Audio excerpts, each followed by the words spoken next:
Guys, iikot ko kayo sa fruit stand namin, no, para at least makita ninyo. Okay? So, let's go! Ito.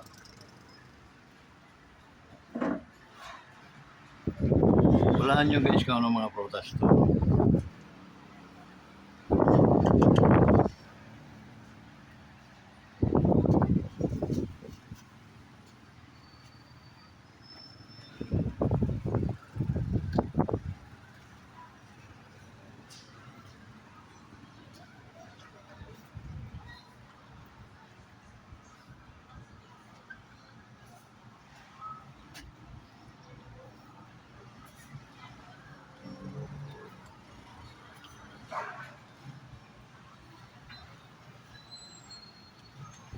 Gawa ko motor ko.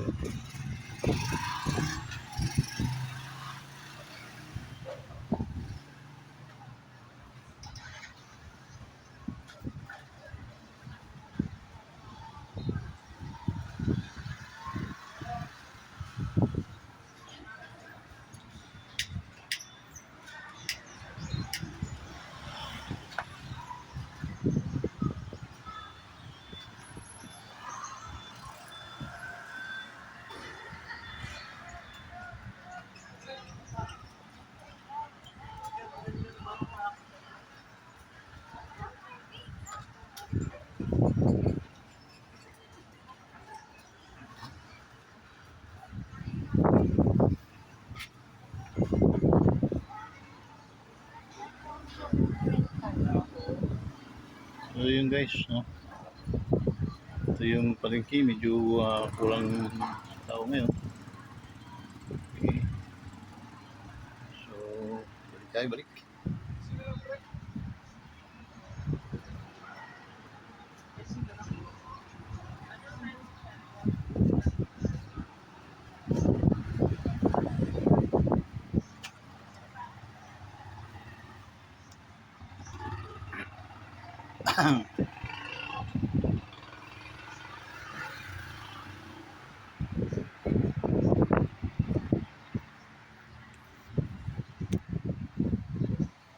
Against the light. Be quick! Against the light tayo guys. Okay. So ito yung pinagkakalibangan ko namin araw-araw guys. Kasi wala naman kaming, siyempre, pinagkakalibangan namin. So mayroon tayong CCTV dito guys. So,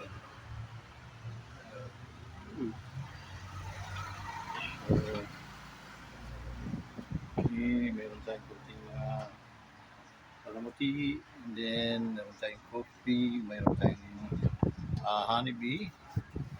Okay, at the same time, we have budiga. Ito budiga naman natin. Puno pa tayo ng kunting potas. And then meron tayo yung mga bawang din guys. You know? Right? And then honeybee. Galing pang Thailand. Just joking. Hindi naman kayo mabiro. Okay. So yun guys, by the way, shout out sa ating mga Kawanders, sa ating mga solid Kawanders. How are you today guys? Sa ating mga kaibigan dyan, no? Ating mga viewers, mga secret viewers natin. How are you guys? Okay, and then sa ating mga classmate, batch 73. How are you guys, no? Then, paano pa? Tingnan na to. So, special mention sa ating mga batch 73. Sino pa kaya matatandaan ko? Unang-una, Patricia Tagapan. Si Pat.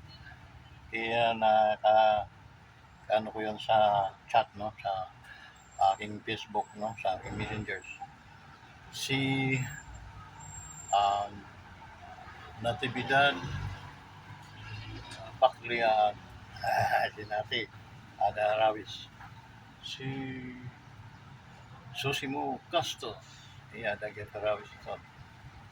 Si, wow ha, Undrak Aduna, Idaha Pasay, no? A town proper. Okay. Si Undrak, hi Undrak, how are you today? Please, ano, regards to your family, okay? How are you Undrak? May batchmate ito sa class 73, okay? So, hoping na you're in good health and then sooner or later mapapangita-kita tayo sana, okay, God's will, okay. Sino pa, no, sina Susimo Engineer Sims Suganya, okay. And yeah, sino ba yun, ha? Sino ata, Bill Mahadap ata, no?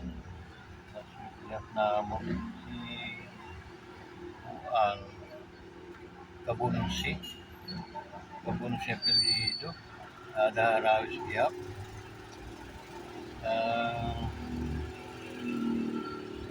Mo at natandaan. Sorry ko. Okay, sana kung i-comment niyo yung nakakatanda pa sa batch 73, okay? Please, okay? Siyempre, tao lang tayo, makakalimutin tayo. Tulad nito, senior na. Kaya medyo mahina na yung function ng ating utak. Okay? Casiano Alparero, nabanggit ko na. No? Yun. So, si Sarah, ano ba yun?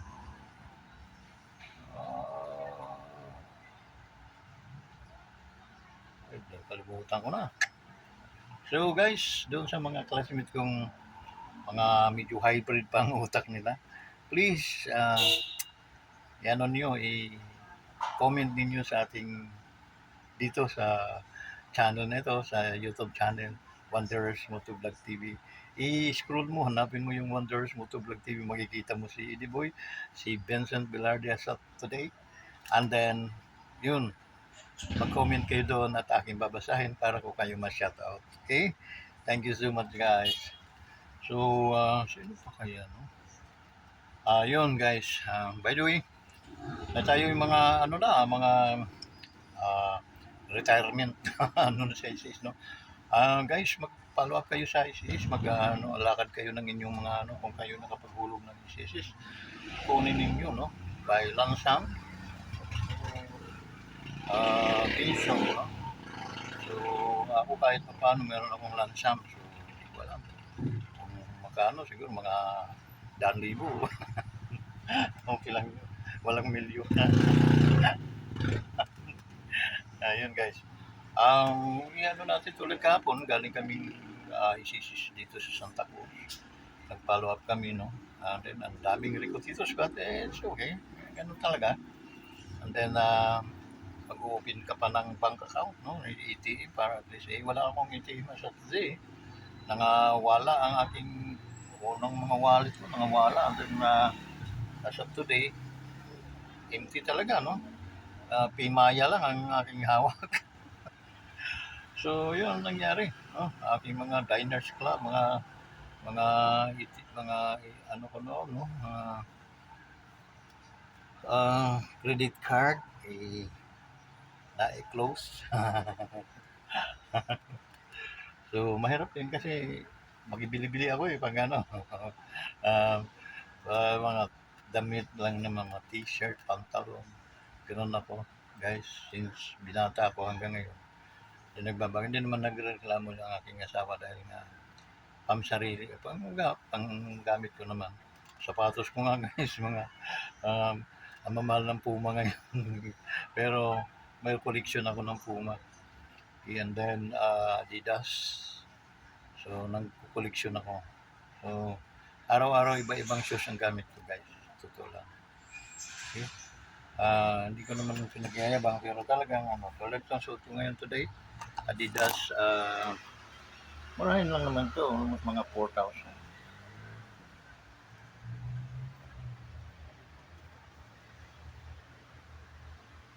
Kita ba? Dito. Ayan, sa Pika. So, shout out sa ating mga kabatchmate, no? Kindly mag-ano kayo sa ating YouTube channel para magkaroon tayo ng magandang communication. My Messenger, Vicente Vilarte. Try to communicate by Messenger. Okay, and then add as a friend para at least man dito lang pag nag-like and share kayo dito and then comment below, mababasa ko yon at kindly wrote your name and then so that ma-shout out kita ng maganda. Kung mayroon kang papa-shout out, sabihin mo lang. Okay? Yung mga friends natin dyan out dyan sa uh, ka